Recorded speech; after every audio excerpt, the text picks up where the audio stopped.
¿Qué más? Bien? Listo, entonces vamos a entrar en materia. Vamos a revisar ahora sí el método de estimación por máxima verosimilitud. Si es la primera vez que está viendo estos videos, le recuerdo que es una serie de videos que estamos haciendo un repaso de lo que nosotros conocemos como estimación de por máxima verosimilitud. Este método de estimación va a ser muy importante para ustedes en la medida de que es el método que se utiliza para hacer estimación de series de tiempo, que va a ser el tema principal pues del curso, las primeras 10 semanas más o menos del curso. Entonces, este método de estimación es muy importante para ustedes porque es el método principal que se va a utilizar para estimar series de tiempo, tanto los modelos ARMA como los modelos BAR que van a ver posteriormente. Entonces, pues tenganlo eso presente. Adicionalmente, me gustaría comentarles que esto es una serie de videos todas relacionadas con estimación por máxima de verosimilitud. Pero los videos anteriores, que son videos opcionales, son videos en los que yo intenté como introducirles y darles como una especie de camino o guía para que llegara a este momento. Entonces, si usted gusta, si le parece interesante de pronto profundizar un poco más en los temas, pues está invitado a revisar esos videos que nuevamente son opcionales y son videos que simplemente le dan un poquito más de contexto para que este tema que nosotros estamos hablando de máxima verosimilitud sea como un poquito más claro para usted. Son videos opcionales, si los quiere ver bien, pues no hay problema. Pero pues tenga presente que existen. Listo, en esos videos opcionales estamos revisando temas como lo son el problema de la inferencia, el problema de la estimación puntual y demás. Pero bueno, ya entrando en materia, vamos a revisar el tema de estimación por máxima verosimilitud. Lo primero es que aquí vamos a hacer una simplificación, o en estos videos vamos a hacer una simplificación y es lo siguiente. Entonces, la simplificación que necesito que tenga presente, simplificación para estos videos. Voy a colocar acá para que quede un poquito más claro. Estos videos. La simplificación que vamos a hacer es que estamos trabajando con una muestra aleatoria.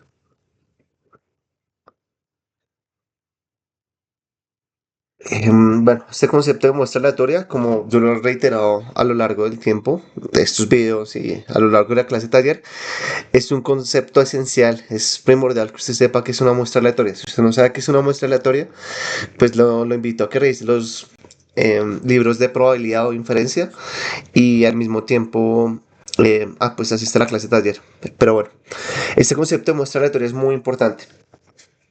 Recuerde que la muestra aleatoria se la puede ver como una colección de variables aleatorias, x1, xn. Este concepto de variable aleatoria yo también le he reiterado, es muy importante y si no sabe que es una variable aleatoria, revise un libro de probabilidad o asiste a la clase taller.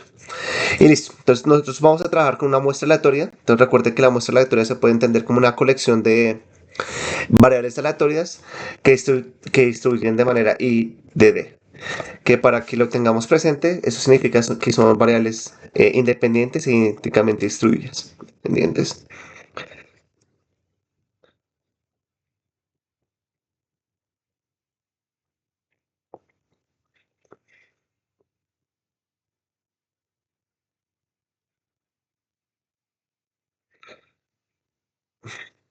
Listo, entonces, bueno, vamos a empezar por ese contexto, pero me gustaría dar como un poquito de claridad frente a lo que estoy diciendo. Y es que es importante notar que el estimador de máxima de similitud funciona en muestras que no necesariamente son aleatorias. Entonces, ese supuesto que estamos utilizando, que vamos a partir de una muestra aleatoria, es un supuesto simplificador que nos va a ayudar a hacer las cuentas para estos videos. Pero tengan en cuenta que esto no siempre ocurre. O sea, usted va a trabajar en contextos en donde usted no va a tener necesariamente una muestra aleatoria y aún así puede utilizar el método de máxima verosimilitud. El contexto más claro para nosotros va a ser el contexto de series de tiempo. Fíjese que una serie de tiempo no puede ser, o sea, recuerde que una serie de tiempo, como se la ha definido en clase, es un tipo de proceso estocástico y como proceso estocástico es una colección de variables aleatorias indexada por un conjunto de índices. ¿Se vamos bien? Y fíjese que a pesar de que es un conjunto de variables aleatorias, no pueden ser independientes una serie de tiempo, porque si fueran independientes, básicamente no tendría sentido pues trabajarla como una serie de tiempo. Pues si son independientes, usted no podrá pronosticar o realmente sacar relaciones interesantes ahí. Entonces, eh, la serie de tiempo es un primer contexto en donde usted no va a tener una muestra aleatoria y donde este supuesto de independencia no se va a cumplir y aún así usted va a ser capaz de, pues, de hacer la estimación por máxima verosimilitud. Entonces, permítame anotar eso con mayor detalle. Entonces, el estimador de máxima verosimilitud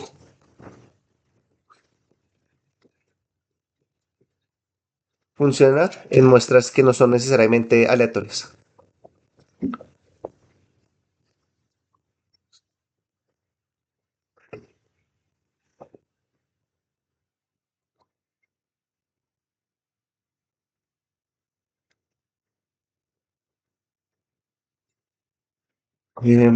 Listo. ¿Qué significa eso? Es decir, el estimador de máxima verosimilitud puede funcionar en conjuntos de variables aleatorias que no son necesariamente ID.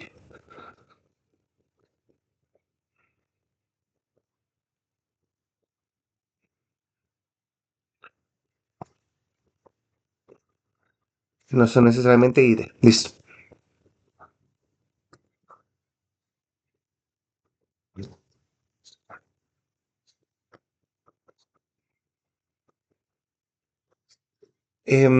Listo. Y como yo les venía explicando, note que una serie de tiempo no tiene comportamiento ID. Es decir, falla la independencia y aún así podemos usar máximo verosimilitud. Entonces también se lo voy a anotar aquí como para que usted lo tenga presente. ¿Y por qué no hay independencia en una serie de tiempo? Pues no tendría sentido. Si su serie de tiempo es independiente, básicamente usted no podría sacar relaciones interesantes entre las diferentes variables que conforman su serie de tiempo y pues no podría pronosticar, entre otras cosas. No saca una correlación ahí interesante entre dichas variables. Entonces, anotemos esto.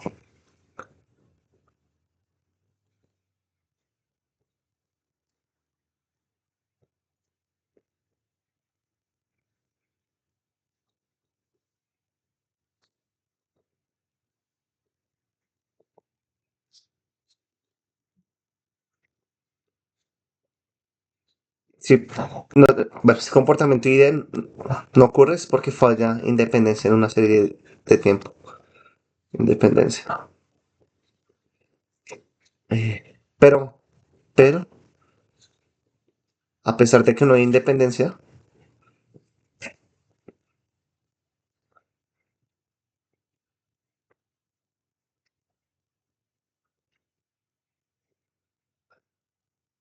aún así puede usar máxima de los minutos.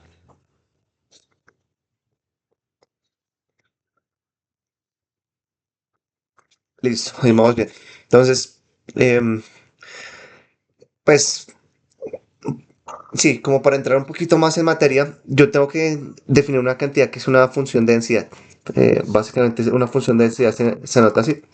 No obstante, si quiere permítame introducir el concepto un poco más en detalle de variable aleatoria que usted ya debería saber, pero la idea es como asociarlo un poco.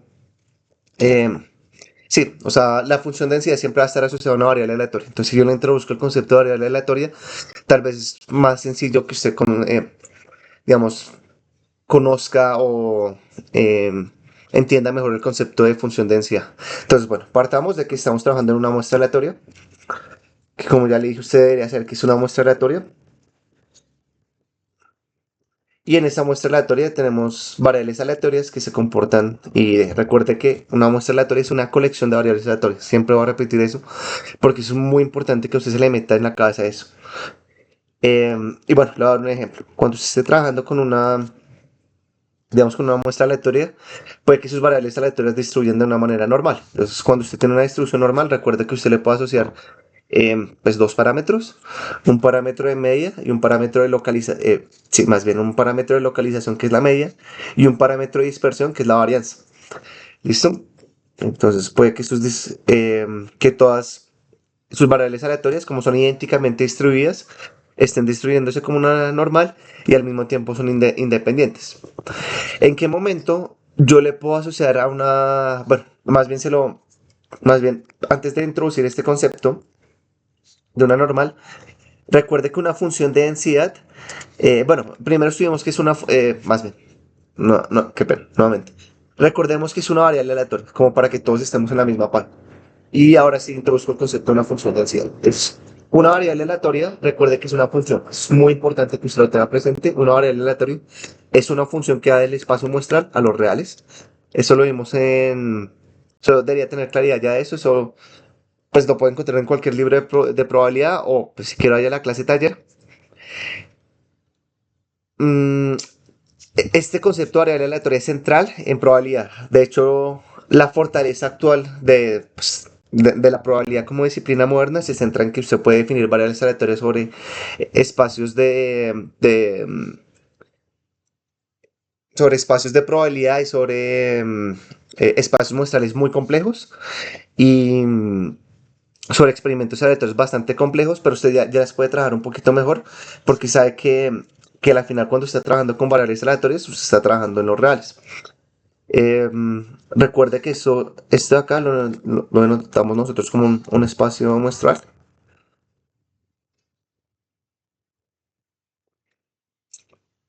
Y bueno, es una función. Básicamente aquí estoy utilizando la denotación de que esto es una función. Aquí voy a notar que es una función. Una variable aleatoria es una función que va de el espacio muestral a los reales.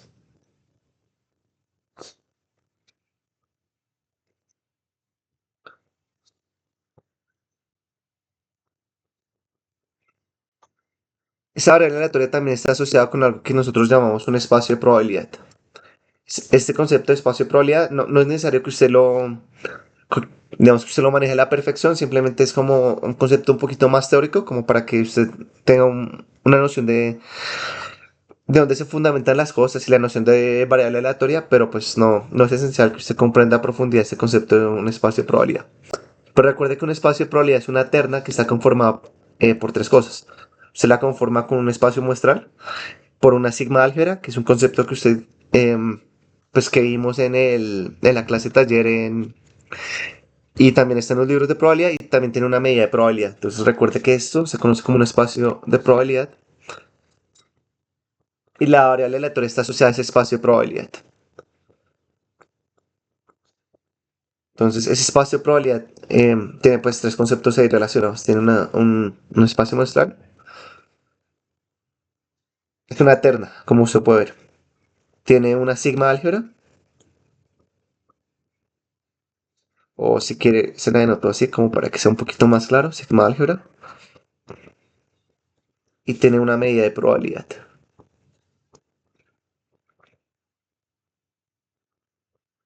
Listo.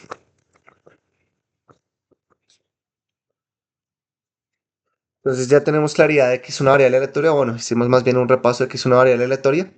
Y ahora usted puede tener diferentes tipos de variables aleatorias. Usted puede tener variables que son discretas, continuas, absolutamente continuas. O sea, tiene un espectro bastante grande de lo que usted puede definir como variable aleatoria. Tiene variables aleatorias degeneradas, tiene variables aleatorias mixtas, que es una combinación entre variable aleatoria continua y discreta. Qué pena que me tengo que sonar. Entonces, existen diferentes tipos de variables aleatorias. Nosotros en estos momentos nos vamos a concentrar en dos tipos, las que son continuas, o más bien absolutamente continuas, para ser un poquito más exactos. El término absolutamente continuo pues no le ponga mucho cuidado. Y las variables aleatorias discretas, ¿listo? Entonces, cuando usted tiene una variable aleatoria absolutamente continua, y en este caso vuelvo a introducir el concepto de la normal, como un ejemplo. Entonces, la normal, recuerde que tiene los dos parámetros que le acabo de escribir, la medida y la varianza, el parámetro de localización y dispersión. Em, este tipo de variable aleatoria es absolutamente continuo.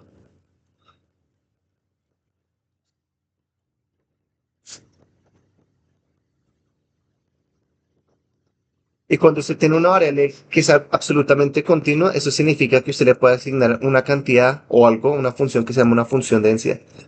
Eso significa, o sea, si su variable aleatoria es absolutamente continua, usted le puede agregar algo que se llama una función de densidad. Existe la función de densidad.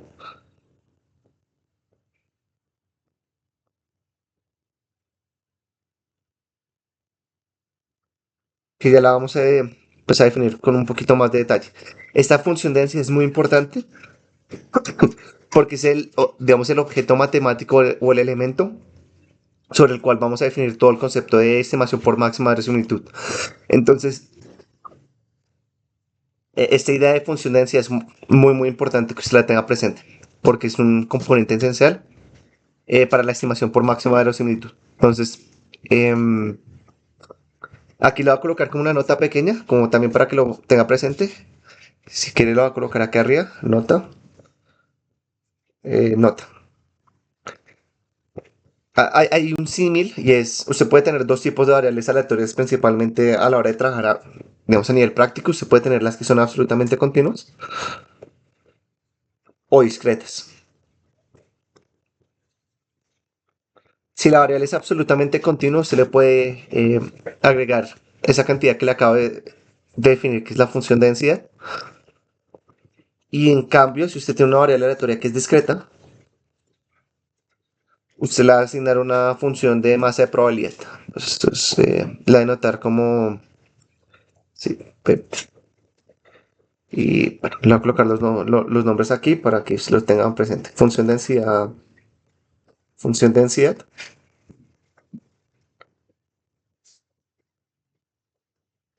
y función de masa de probabilidad. De masa o masa de probabilidad, como lo quiera llamar.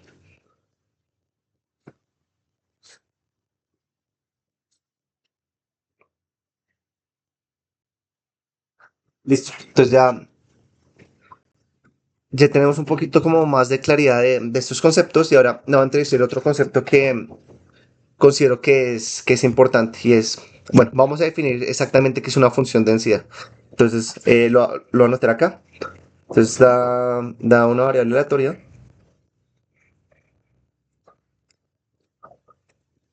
Uno puede primero definir, o si usted tiene una variable aleatoria, uno primero lo que va a definir, una variable aleatoria que yo le voy a colocar arbitraria.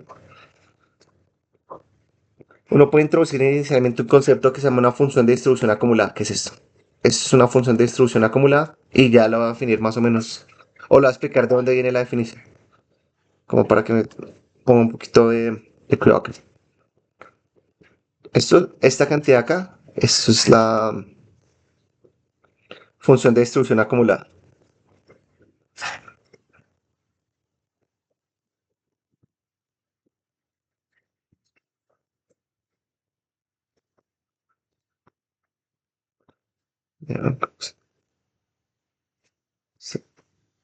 Listo, es una función de distribución acumulada. ¿Cómo la estoy definiendo? La función de distribución acumulada la estoy definiendo a partir de la medida de probabilidad que yo estoy definiendo en este espacio de probabilidad. O sea, fíjese que esta medida de probabilidad que aparece acá es la misma medida de probabilidad que aparece acá. Son las mismas. O sea, eso es muy importante que lo tenga presente. Entonces, recuerda que usted está partiendo siempre de un espacio de probabilidad. Sobre ese espacio de probabilidad va a definir una variable aleatoria, que es una función del espacio muestral a los reales. Aquí lo dejar así mejor. Listo, entonces nuevamente, usted parte de un espacio de probabilidad, dentro de ese espacio de probabilidad usted puede definir variables aleatorias, que básicamente es una función del espacio muestral a los reales, y ese espacio de probabilidad está conformada por una terna de tres objetos. Un espacio muestral, que es el conjunto de todos los posibles resultados de un experimento aleatorio. Un sigma álgebra, que es como un término un poquito técnico para decir cuáles conjuntos usted les puede asignar una probabilidad. Y una medida de probabilidad que es como la función que le está asignando usted probabilidades a los eventos. ¿Listo? Esta medida de probabilidad que usted está definiendo en el espacio de probabilidad original es la misma medida de probabilidad que usted está utilizando para definir esta cantidad que se llama una función de distribución acumulada. Entonces aquí le voy a colocar un poquito más de claridad a eso. La voy a anotar así. ¿Ok? Para que sea un poquito más claro. Es esta misma. Y aquí ya es la misma que se define en el espacio de probabilidad.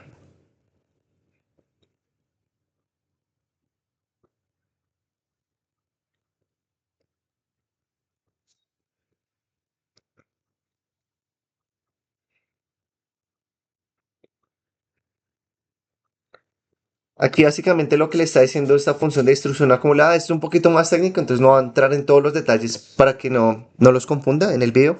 Pero básicamente lo que le está diciendo es, va, ¿cuál es la probabilidad de que la variable aleatoria x tome valores menores o iguales a este x pequeño? Recuerde que x es una función, mientras que x es un valor fijo. Eso es lo que le está diciendo. ¿Cuál es la probabilidad que sea acumulado? La palabra acumulada es muy importante, entonces la va a subrayar. Usted está como que acumulando toda una probabilidad hasta de todos los valores que sean menores o iguales a este x pequeño. Aquí hay que ser un poquito más cuidadosos porque recuerde que la X está siendo definida sobre un espacio muestral, que es este de acá. Entonces realmente esta medida de probabilidad está definida sobre este espacio muestral. Entonces le está diciendo, vea, cuáles son todos los posibles resultados cuyos valores en la variable aleatoria X son menores o iguales a este valor. Es un poco técnico y de pronto si estoy siendo un poquito confuso, piénselo más bien o la manera más fácil de verlo es como toda la probabilidad que está acumulando hasta llegar a este x pequeño, que es un valor fijo. ¿Listo? ¿Cuál es la probabilidad acumulada de que esta variable aleatoria x sea menor o igual a esta x minúsculo? Listo. Entonces, como para ejemplificar un poquito mejor, asumamos que nosotros estamos trabajando con variables aleatorias de carácter normal, que como ya les expliqué son variables aleatorias absolutamente continuas. En cuyo caso, si yo sé que son variables normales, permítame escribir la instrucción.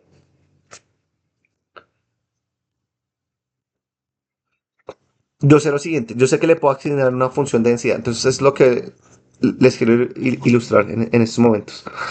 Entonces yo le puedo asignar una función de densidad, que es la que están viendo en estos momentos, y esa función de densidad que usted le asigna a una normal es la famosa campana de Gauss, que usted ya, pues, creo que se la sabe de memoria, eh, o debería sabérsela de memoria, que se escribe o se denota de esta forma.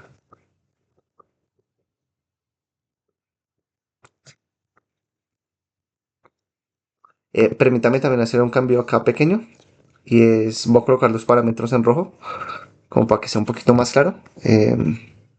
Voy a dejar que sea así, como para que ustedes puedan ver todo el espectro de lo que está pasando.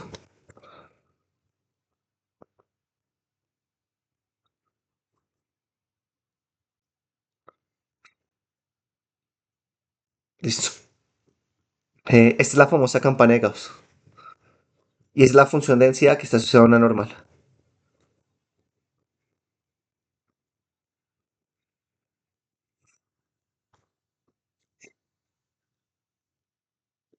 Entonces, como para que usted visualice un poquito mejor lo que está ocurriendo, le voy a graficar la campana de Gauss y al mismo tiempo le voy a graficar esto que yo llamo función de distribución acumulada, también para una variable aleatoria normal, como para que usted vea un poquito el contraste entre esos dos objetos o esas dos funciones realmente matemáticas.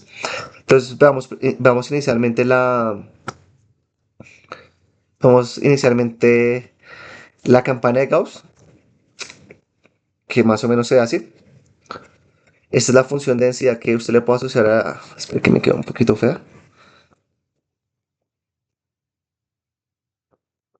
Sí, esta es la campana de Gauss que usted le puede asociar a una variable aleatoria normal.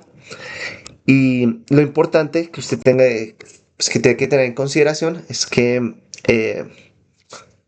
el área bajo la curva de esta función de densidad le va a denotar, digamos, probabilidad. Entonces, si usted quiere, por ejemplo, saber cuánta probabilidad hay entre un valor x0 y un valor x1,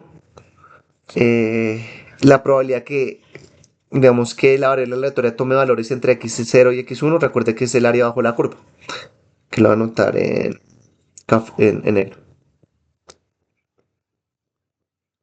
Entonces, toda esta área bajo la curva es la probabilidad de que usted obtenga valores entre, más bien, que la variable aleatoria x tome valores entre x0 y x1. No obstante, yo quiero empezar a relacionar digamos, esta idea con el concepto de función de distribución acumulada. Y recuerde lo siguiente, recuerde que, y eso es muy importante que lo tenga presente, y es la función de densidad que yo estoy definiendo acá arriba, Usted la puede definir a partir de la función de distribución acumulada. ¿Cómo? La función de densidad, cuando la variable es absolutamente continua, es igual a la derivada respecto a la función de distribución acumulada. ¿Listo? Esto siempre se va a tener. Usted siempre va a tener que, si deriva la función de distribución acumulada, deberá obtener la función de densidad. Entonces, fíjese cómo yo estoy procediendo, como para que tenga un poquito de claridad. A partir de un espacio de probabilidad, yo puedo definir una variable aleatoria, y a partir de la variable aleatoria, yo puedo definir una cantidad o una función que se llama una función de distribución acumulada. Conociendo la función de distribución acumulada, yo puedo definir de esta forma la función de densidad. Entonces la función de densidad se la puede definir como la derivada de la marcaré acá en rojo que me parece importante, como la derivada de la función de distribución acumulada. ¿Listo? Entonces ese es el orden de ideas pues, de definiciones. Espacio de probabilidad, variable aleatoria, función de distribución acumulada y función de densidad. No obstante, generalmente a uno le interesa más trabajar sobre la función de densidad porque la función de densidad pues, le va a permitir a usted hacer cositas interesantes. Eso téngalo presente. Lo otro que me gustaría aclararle es que hay una relación más intrínseca entre la función de densidad y la función de distribución acumulada. ¿En qué medida? En que usted también puede encontrar la función de distribución acumulada si conoce la función de densidad. ¿Por qué razón? Porque esta función de densidad va a ser una función integrable y como una función integrable, recuerde el teorema fundamental del cálculo, que usted puede pensar la derivada y la integral como operaciones opuestas. Entonces, una forma en la que usted puede también definir o encontrar la función de distribución acumulada a partir de la función de densidad es digamos, de la siguiente forma. Y es la función de distribución acumulada, que la va a anotar de aquí en adelante en verdecito, como para darle un poquito más de claridad.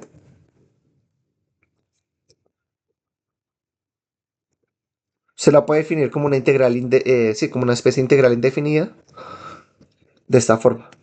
La integral que va de menos infinito a x de f de t de t. Donde acá usted va a tener la función de densidad. Esa es su función de densidad.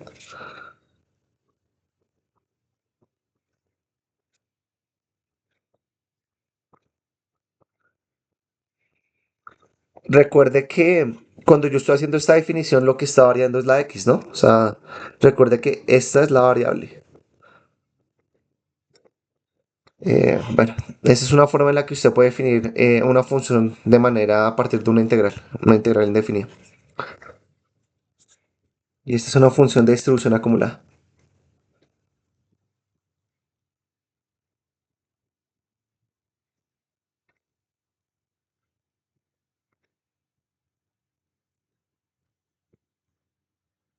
Ok. Listo. Bueno, espero que por el momento todo haya sido claro. Igual esto va a quedar en una grabación, entonces si quiere repetir o revisar un libro de probabilidad, pues lo puedo hacer. Pero esa es la idea de los conceptos ahí importantes. Estas dos funciones son importantes y siempre están asociadas a una variable aleatoria, pues dependiendo de la naturaleza. Pero usted le puede asociar, bueno, a una variable aleatoria casi siempre usted le va a poder asignar su función de distribución acumulada y la función de densidad va a depender del tipo de variable aleatoria, que ya vemos si es absolutamente continua. Yo le asigno una función de densidad. Si la variable aleatoria es discreta, pues le asigno más bien una función masa de probabilidad. Ahora, yo le estoy diciendo que existe una relación entre esta función de densidad y esta función de distribución acumulada. Esa relación entre estas dos, usted la puede ver más claramente con la función de distribución acumulada. Entonces, permítame más bien, voy a borrar esto de acá.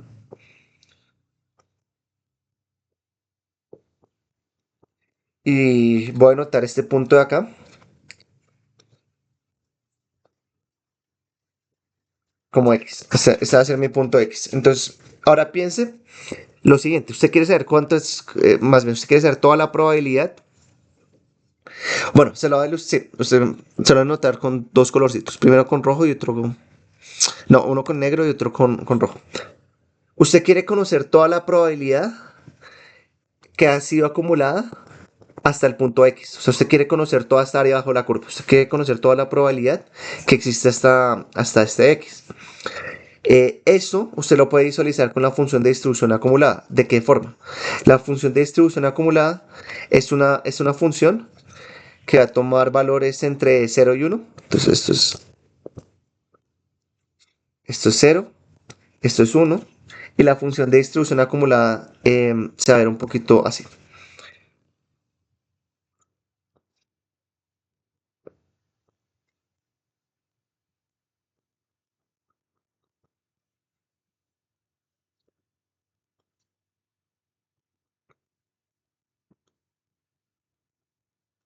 Entonces, fíjese que yo le puedo asociar el mismo x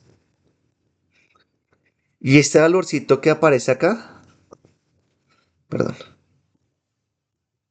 este valorcito que está tomando la función de distribución acumulada es toda esta área bajo la curva. Porque lo sé, por esta definición que yo les acabo de darte una integral.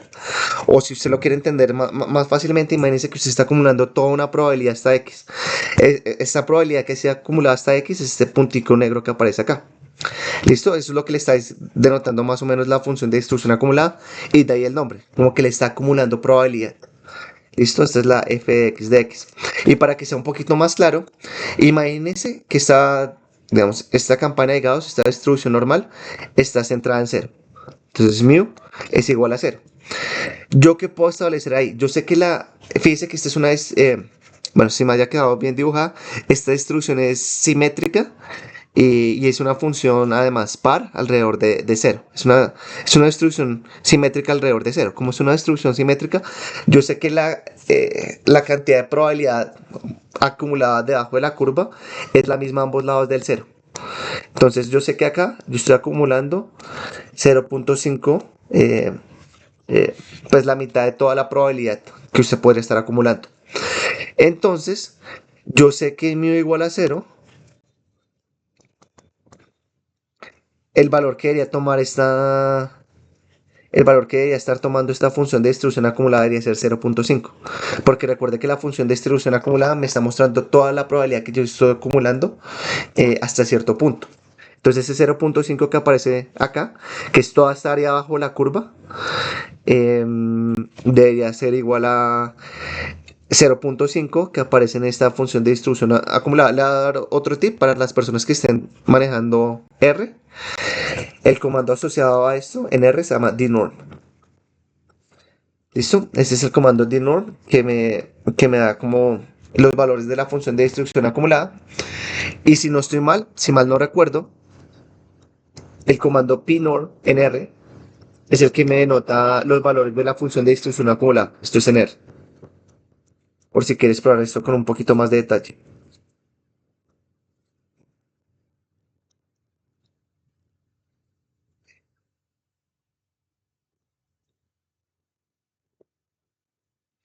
Listo, entonces ahí como que hicimos un repaso un poquito exhaustivo de lo que entendemos por variable aleatoria, función de distribución acumulada, función de densidad. Les estoy definiendo con mucho detalle este objeto de función de densidad porque lo vamos a trabajar. Algo más como para finalizar y usted tenga una idea general de cómo está trabajando. Recuerde que si usted saca la integral de menos infinito a infinito, eso es una integral, bueno, indefinida, perdón, una integral definida de esta función de densidad. Esa integral tiene que ser igual a 1. Lo que le está diciendo esto es que, pues, la probabilidad, la probabilidad total es 1, ¿no?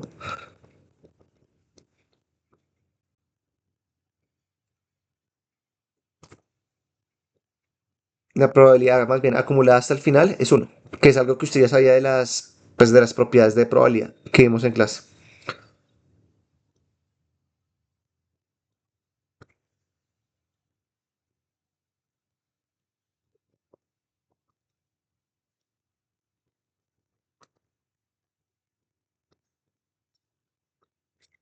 Listo.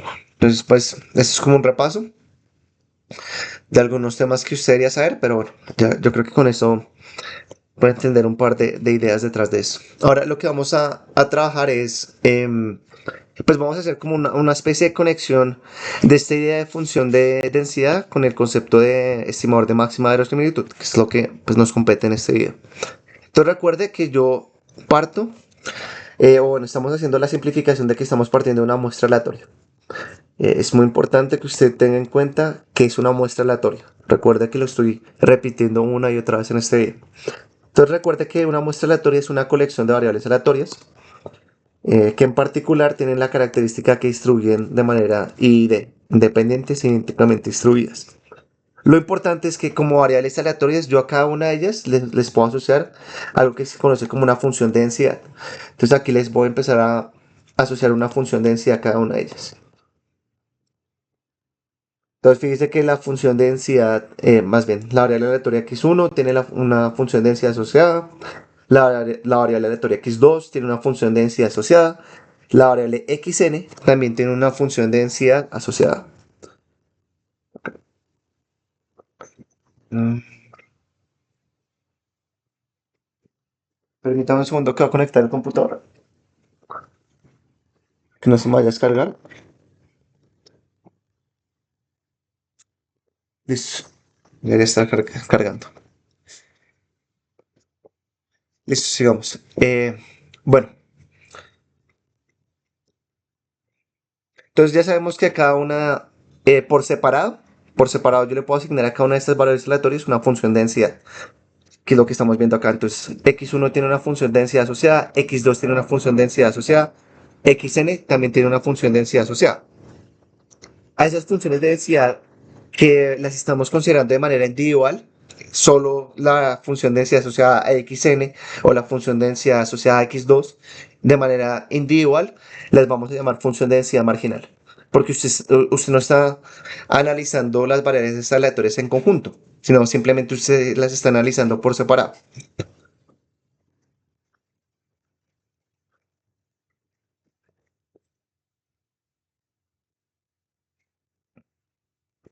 Función de densidad marginal. Aquí digamos, me gustaría resaltar algunos temas que es importante, como para que usted lo tenga presente. Fíjese que aquí yo simplemente estoy asociando esta función de densidad marginal sin considerar las otras variables aleatorias. Es decir, cuando yo estoy hablando de la función de densidad de xn, yo no estoy pensando en x1, x2, no. Yo cuando estoy asociando la función de densidad marginal a xn, es solo la función de densidad asociada a xn sin considerar x1, x2 o cualquier otra variable aleatoria que haga parte de la muestra aleatoria. Como que yo no considero otras variables aleatorias a la hora de definir una función de densidad marginal. ¿Listo? Es importante que lo tenga presente. Porque usted también podría asociar, más bien, usted podrá más bien analizar esa muestra aleatoria de manera conjunta, pero en este caso no lo estamos haciendo, sino estamos, digamos, haciendo una revisión de la función de densidad marginal, donde estamos analizando una variable por separado, una a la vez.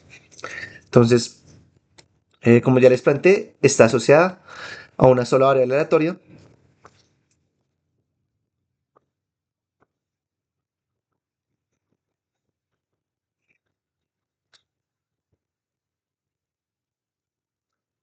sin considerar las otras variables aleatorias.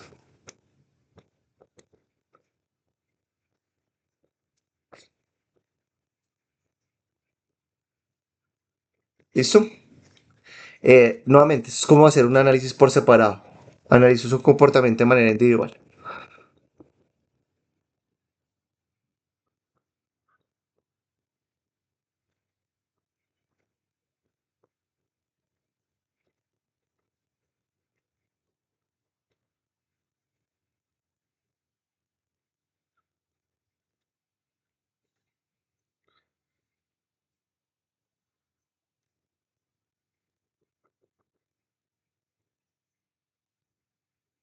Su comportamiento de manera individual. No creo que de manera. Comportamiento de manera individual. No obstante, y de pronto sea aún más interesante, es en vez de analizar cada una de estas variables aleatorias por separado, yo analizo en su conjunto. Entonces yo ya no me voy a concentrar en analizar x1, x2, xn de manera separada, de manera aislada, sino voy a coger todo el conjunto, toda la muestra aleatoria, todo el conjunto de variables aleatorias y voy a analizar su comportamiento conjunto. Entonces, vamos a eso.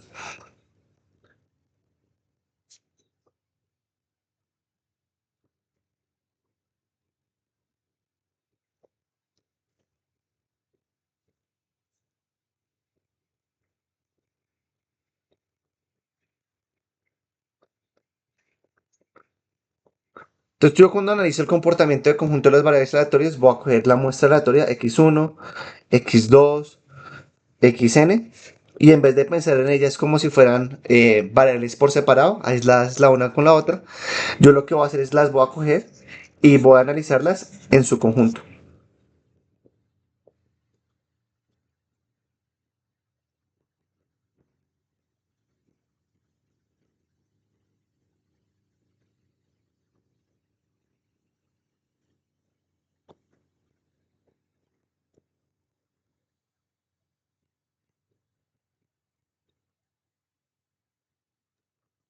Mm, Permítame hacer algo.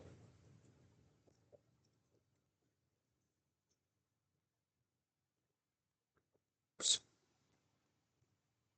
perdón, perdón.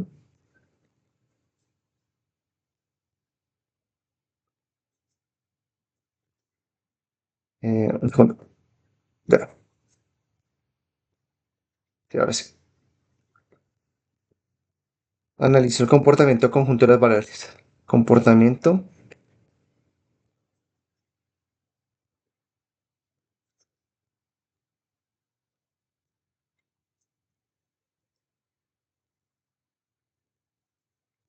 Ah, pero que. Ya, está bien, qué pena. Se analiza el comportamiento conjunto de las variables. Las veo como un conjunto. O sea, imagínese que usted, en vez de estar pensando en la variable aleatoria x1, x2, xn por separado, las ve como un conjunto. Las ve en conjunto. ¿Listo?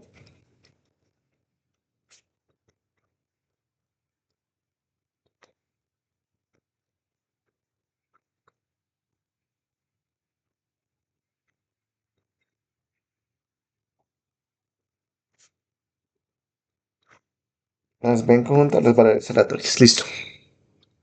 Entonces, como usted está ya haciendo un análisis en conjunto de la muestra aleatoria, usted sobre esta muestra, sobre esas variables aleatorias que las está analizando en conjunto, puede definir algo que se llama una función de densidad conjunta.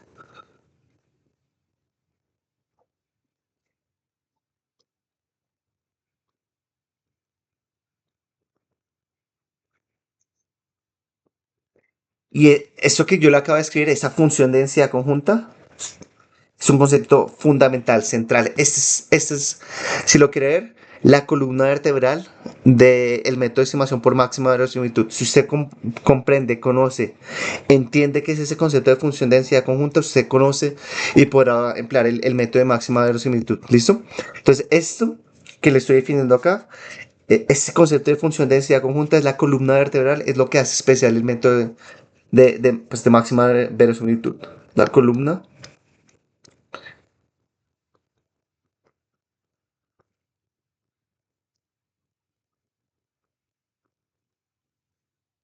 de estimación por máxima verosimilitud.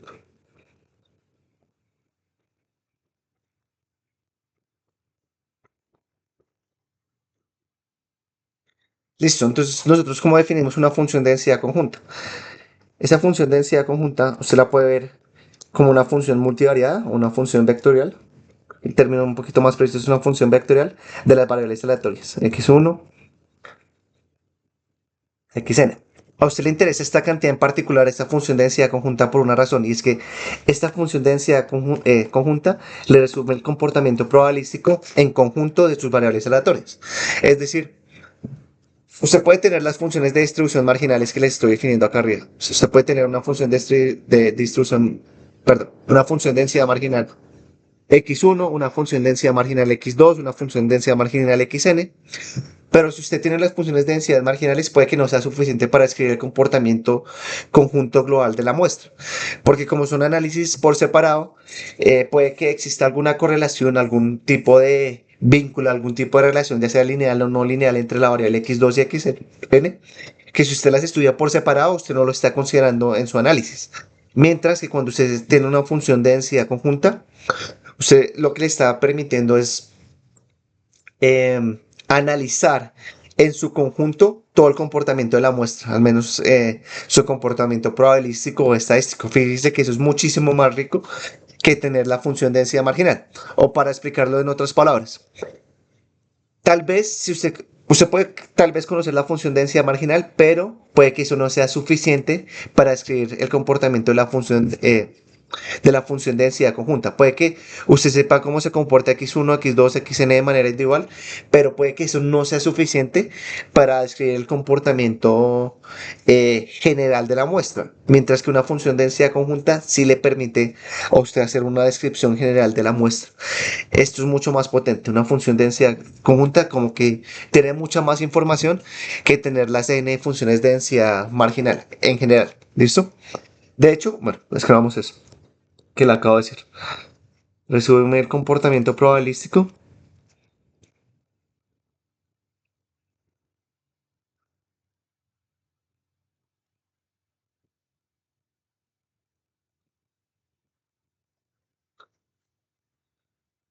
de x1 hasta xn. Listo. Y lo otro es, si usted conoce la función de densidad conjunta, usted conoce las funciones de densidad marginales, pero no viceversa. Listo. Entonces aquí como que lo va a clarificar un poquito más ese punto que acabo de decir. Entonces, por eso es que esta cantidad es tan importante, la función de densidad conjunta, porque contiene muchísima información. Si usted conoce la función de densidad conjunta, conoce automáticamente el comportamiento de las funciones de densidad marginales.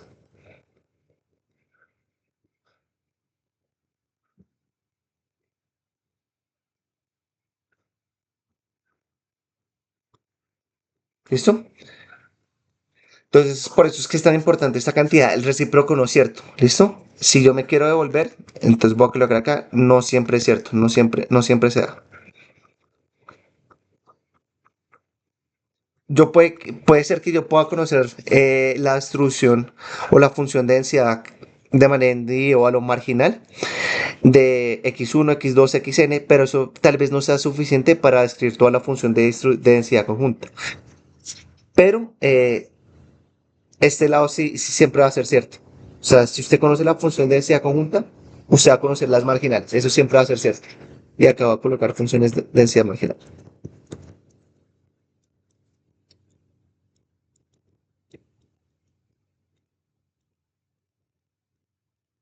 Entonces, dada la importancia de este objeto, de esta función matemática que usted está llamando función de densidad conjunto, y dada su importancia para el método de estimación de máxima de resolución, de acá en adelante nos vamos a concentrar un poquito más en detalles en el comportamiento de esta función de densidad conjunta. ¿Listo? Porque resume bastante lo que nos interesa a nosotros para trabajar. Ya para concluir el video, permítame darle, si quiere, un ejemplo como para que usted pueda resumir los conceptos que le acabo de dar. Entonces, asuma de que usted tiene una muestra aleatoria que distribuye de manera normal. Entonces, yo voy a asumir x1, que tiene que distribuye de manera normal, con medida mu y varianza sigma cuadrado. Tengo x2, que distribuye de manera normal, con medida mu y varianza sigma cuadrado. Y tenemos xn, que distribuye con medida normal, perdón, que tiene asociada una distribución normal con medida mu y varianza sigma cuadrado. ¿Listo? Entonces recuerde que esta es la medida y esta es la varianza.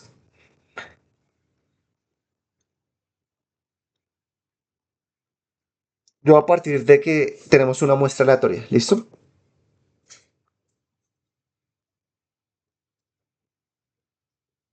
Entonces tenemos una muestra aleatoria con estas características que le acabo de escribir. Esto es una muestra aleatoria. Es una muestra aleatoria que distribuye de manera normal. Como es una muestra aleatoria, recuerde que cada una de estas variables aleatorias va a distribuir de manera independiente y idénticamente distribuidas. Y recuerde que esta función de densidad que le estoy asociando a cada una de las variables, nosotros las vamos a tratar como funciones de densidad marginal. ¿Listo? Es una función de densidad marginal.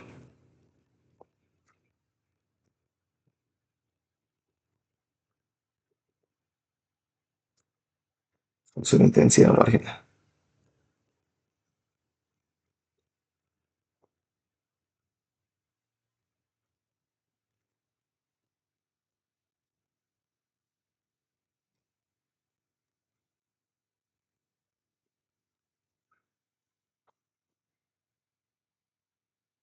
Listo. Pero ahora suponga lo siguiente. Ya no considere que hacer un análisis univariado, sino vamos a analizar cada una de estas variables, más bien vamos a analizar estas variables aleatorias en bloque. ¿Listo? Las vamos a analizar en bloque. Entonces, permítame, de hecho, déjeme cambiar el color. Vamos a hacer un análisis en bloque. O sea, es decir, ya no nos vamos a concentrar en analizar cada una de ellas de manera individual, sino las vamos a analizar como si fueran un bloque. ¿Listo? Entonces, si las vamos a analizar como un bloque, como un conjunto de variables, yo tengo que asociarle a esto, más bien es una función de densidad conjunta.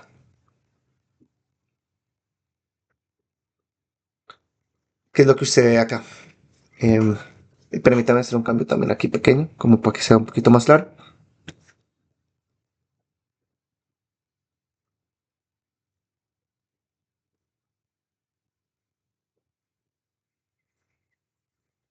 ¿Listo? Entonces lo primero es que nosotros queremos saber, o más bien visualizar estas funciones, bueno, cómo sería más bien la función de densidad conjunta que está asociada a, pues, a esta muestra aleatoria que distribuye normal individualmente. ¿Listo? Y para eso voy a introducir un concepto que se llama una normal multivariada.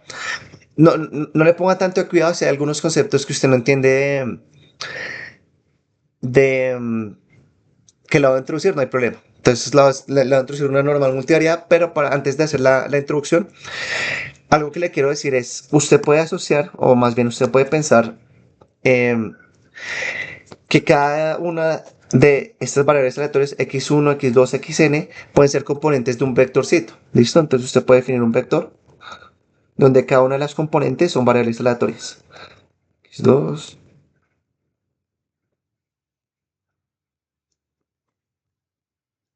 Esto es un vector aleatorio.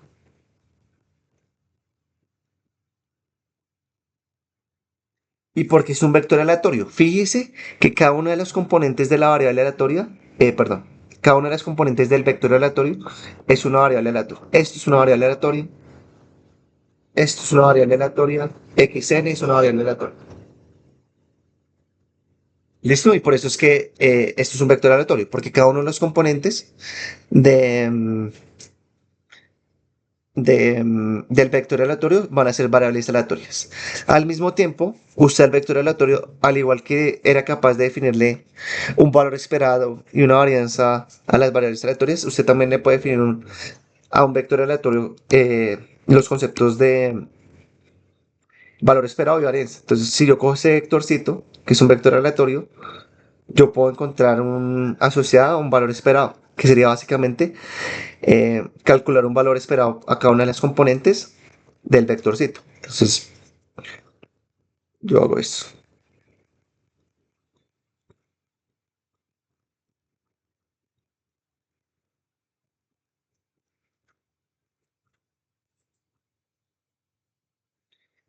Listo, entonces fíjese que lo que yo estoy haciendo. Yo estoy partiendo de un vector aleatorio, estoy diciendo que el vector aleatorio, sus componentes van a ser las variables aleatorias. ¿Cuáles variables aleatorias? Estas variables aleatorias que vienen de esta muestra. Entonces, como para hacer un poquito más de claridad, voy a hacer la conexión acá. Entonces, esto es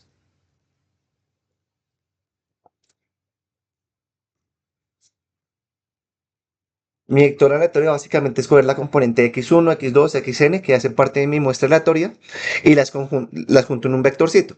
Como es un vector aleatorio, yo le puedo asignar un valor esperado a ese vector. Y además, yo qué sé, yo sé que esto es una muestra aleatoria, ¿cierto? Es una muestra aleatoria. Como es una muestra aleatoria, yo sé que tiene una distribución, son idénticamente distribuidas, ¿cierto? Son idénticamente distribuidas.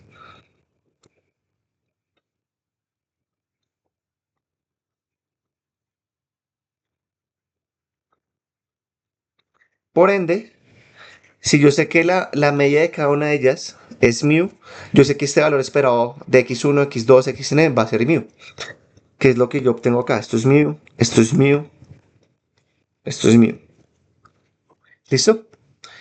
Y esto va a ser este va a ser este vector, eh, que es un vector de medias. Ahora, fíjese una cosa. Si usted se fija, yo tengo n variables aleatorias. Entonces, este vector va a ser de dimensiones n por 1.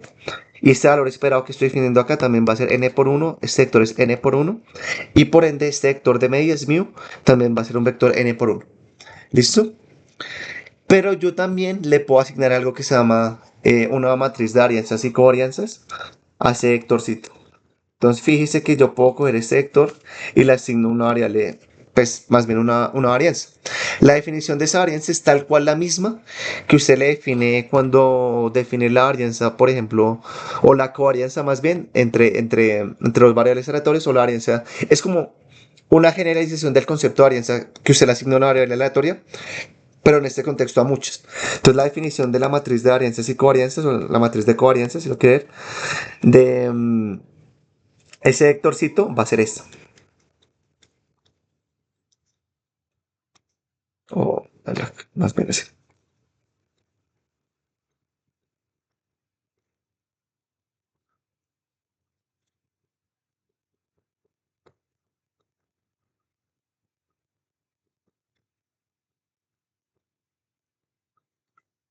¿Listo? Y yo voy a nombrar esta matriz de varianzas y covarianzas de ese vectorcito.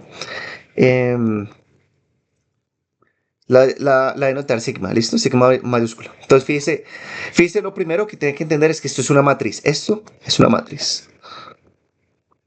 Es una matriz, mientras que esto que tiene acá, esto es un vector. ¿Listo? Em, ¿Qué dimensiones va a tener esta matriz? Esta matriz va a ser n por n. ¿Listo?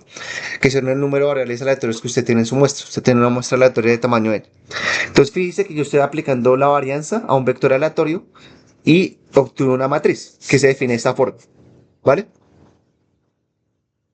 Y lo importante que tiene que tener en cuenta entonces es que la función de más bien esta función de densidad conjunta que yo estoy definiendo acá, recuerde que esta es la función de densidad conjunta.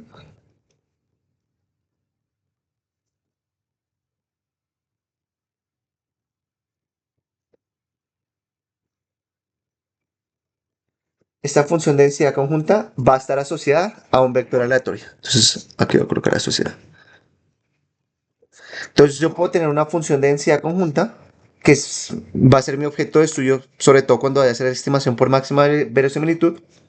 Y fíjese que yo le estoy asociando un vector aleatorio. Entonces, si yo tengo un vector aleatorio, yo en vez de asignarles funciones de densidades marginales, al vector aleatorio le está asignando una función de densidad conjunta. ¿Listo? La función de densidad conjunta está asociada a lo que nosotros conocemos como vector aleatorio. ¿Listo? Mientras que la función de densidad marginal está asociada a las componentes, a las variables aleatorias individuales. Entonces, cuando usted esté pensando en términos de un vector aleatorio, usted está pensando en términos de una función de densidad conjunta. En este caso, nosotros tenemos una muestra normal. Eso no siempre pasa, lo que voy a decir, pero bajo ciertas condiciones. Y creo que una de esas es bajo independencia. Si usted coge un conjunto de variables aleatorias normales y las mira como un vector, este vector se va a comportar como una distribución normal multivariada. Esto no siempre va a ocurrir. Va a ocurrir bajo ciertas condiciones muy específicas. Entre esas puede ser la independencia, pero tengan en cuenta que eso no siempre va a ocurrir. O sea, no siempre ocurre que si usted tiene marginalmente distribuciones normales, usted conjuntamente va a tener una distribución normal multivariada. No siempre ocurre. Ocurre bajo ciertas circunstancias. En este caso que estamos hablando de independencia, creo que es una condición suficiente como para que se cumpla que conjuntamente esas variables van a distribuir como una distribución normal multivariada. ¿Listo? Em, entonces, voy a definir la normal multivariada.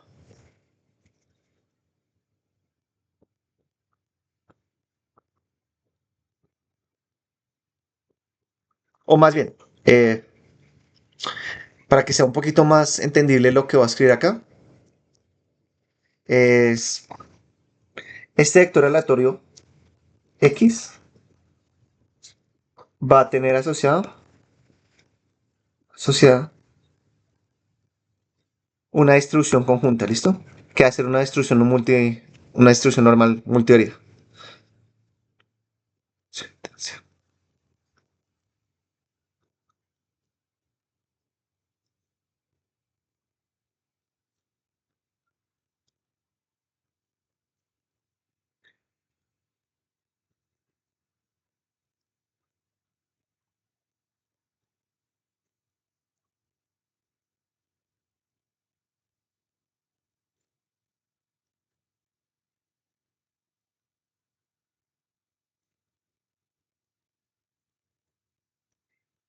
¿Listo? Esta distribución normal multivariada se la puede denotar de esta forma. Entonces se podría decir que este vector aleatorio X va a tener una distribución normal multivariada con, yo creo que la van a anotar en azul como para que sea un poquito más claro, con una media mu y una varianza sigma.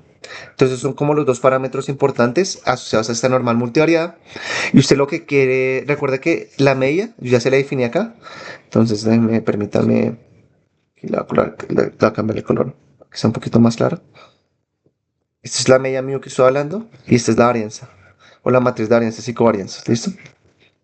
Entonces fíjese que esta normal multivariada ahora tiene un vector de medias y un vector de varianzas y covarianzas. ¿Qué me están denotando estos dos parámetros? Este de acá, me está denotando un parámetro de localización,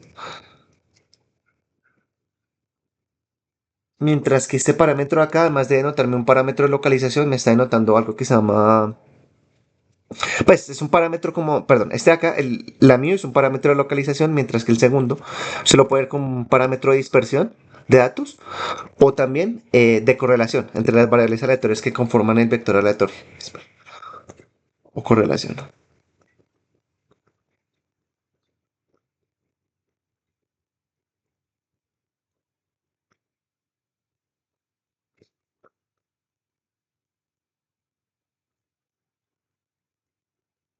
Listo.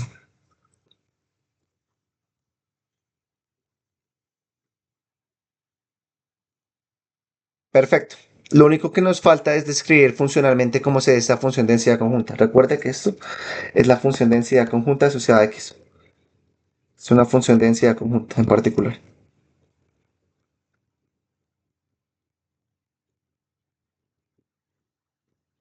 Entonces, esa función de densidad conjunta asociada a este vector X, yo la podría ver de esta forma.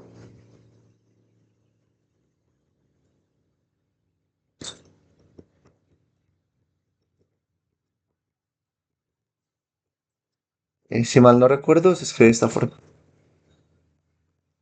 Entonces, usted la escribe así. em, medios. Recuerda que usted tiene n variables aleatorias. Este es el determinante de la matriz de varianzas y covarianzas. Recuerda que esto es una matriz. Esto para que le quede claro, esto es un determinante. Determinante exponencial por. Y esta parte es una forma cuadrática, es decir, debería ser de la forma.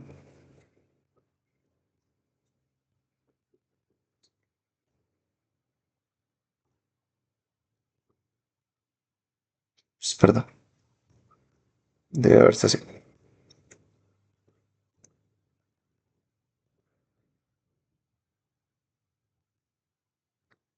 Fíjese que le estoy anotando en azul los parámetros que son de interés. ¿Listo? Es la matriz de precisión. Se nota así. Esto se nota de esta forma. Creo que todo esto. Sí, perdón. Ups. Permítame un segundo. Fuck.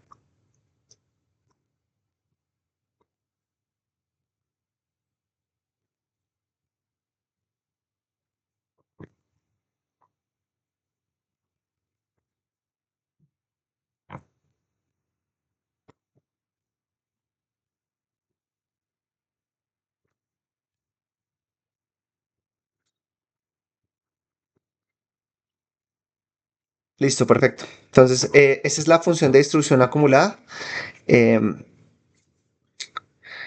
sí, que se está comportando como una normal multivariada que va a tener esta forma. Digamos, esta forma. Note lo siguiente, que me parece que es importante. Nota. Mu y la matriz de varianzas y covarianzas son los parámetros de la distribución. ¿Listo? Eso es importante que lo tenga presente.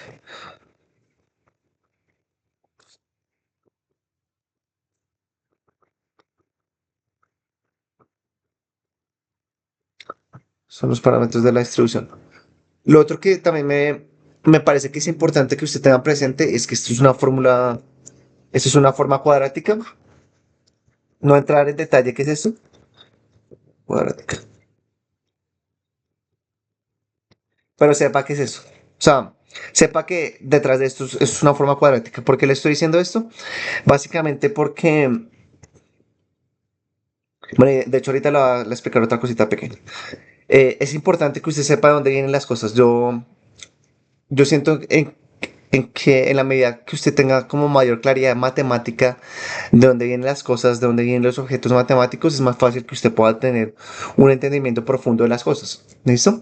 Entonces, si usted sabe matemática, y por eso es que me he demorado tanto en este desarrollo, si usted sabe matemáticamente dónde vienen las cosas y le puede dar un sentido lógico de por qué está haciendo lo que está haciendo, eventualmente es para usted va a ser más sencillo pues poder trabajar este tipo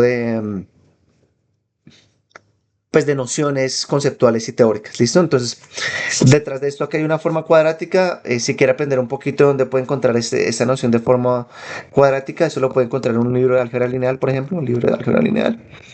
Pero esta noción de forma cuadrática, álgebra lineal, es muy importante en matemáticas. Entonces, si usted va a trabajar temas de álgebra lineal, si va a terminar trabajando términos de estadística multivariada, cálculo vectorial, usted se va a encontrar mucho este concepto de forma cuadrática. De hecho, usted se lo va a encontrar en muchos aspectos, digamos, muchos contextos más allá de la matemática que le acabo de escribir. Entonces, tenga presente que es ese concepto de forma cuadrática porque es algo que aparece mucho en matemáticas. ¿Listo?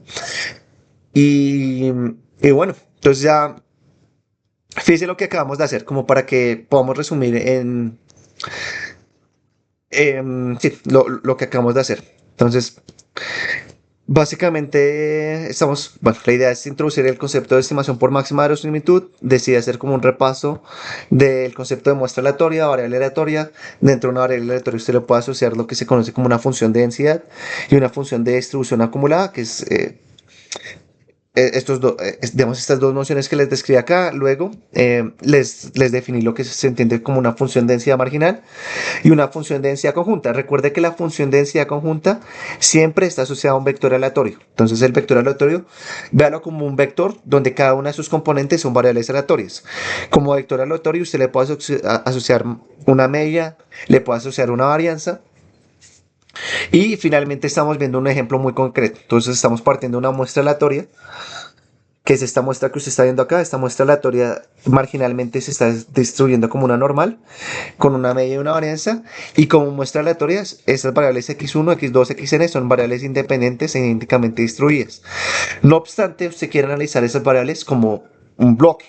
Es decir, usted ya no considera x1, x2, xn de manera aislada, sino va a considerar el vector aleatorio x.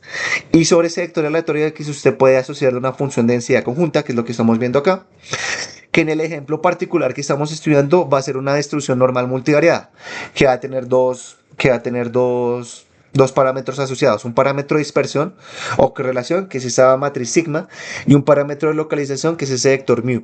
¿Listo? Y básicamente aquí le está definiendo una función de distribución normal multivariada. Entonces fíjese que estas son individualmente, usted tiene las funciones de densidad pues marginales para cada una de las variables aleatorias, o para digamos, el vector aleatorio asociado, usted tiene una función un poquito más compleja, bueno, muchísimo más compleja realmente, que es esta función de densidad conjunta. Lo último que le quería comentar, eso es como también para que lo tenga presente, porque en algún momento usted va a terminar trabajando mucho con este objeto sigma. Entonces también tengan en cuenta que sigma, pues no solo es una matriz, o sea, sigma es una matriz, pero es una matriz simétrica. Y eso es muy importante que usted lo tenga presente.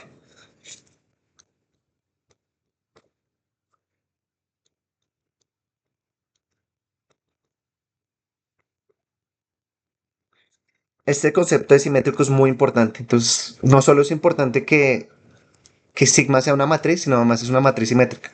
De hecho, esta definición que yo le acabo de dar de forma cuadrática tiene sentido en la medida de que sigma es una matriz simétrica, y esto que se conoce como la matriz de... Esto se conoce como la matriz de precisión.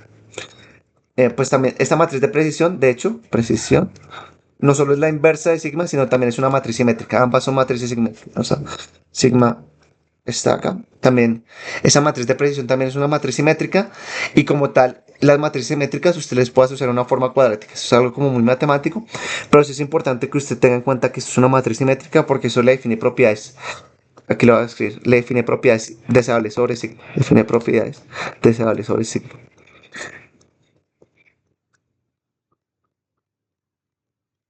Listo, yo creo que por el momento voy a bajar la grabación hasta ahí y ya en el siguiente video vamos a mirar como un poquito más en contexto el método como tal de estimación por máxima verosimilitud. Yo simplemente quería darle como un adelanto, o bueno, más bien le quería dar como unas definiciones precisas y las bases que creo que le van a ser a usted útiles para que pueda entender mejor el método. ¿Listo? Y de hecho, este yo creo que también le sirvió para recordar algunas cositas de probabilidad y también pues aprender algunas cositas nuevas. De pronto este concepto de normal multivariada puede que sea nuevo para algunos de ustedes, pero pues también es un concepto como muy importante.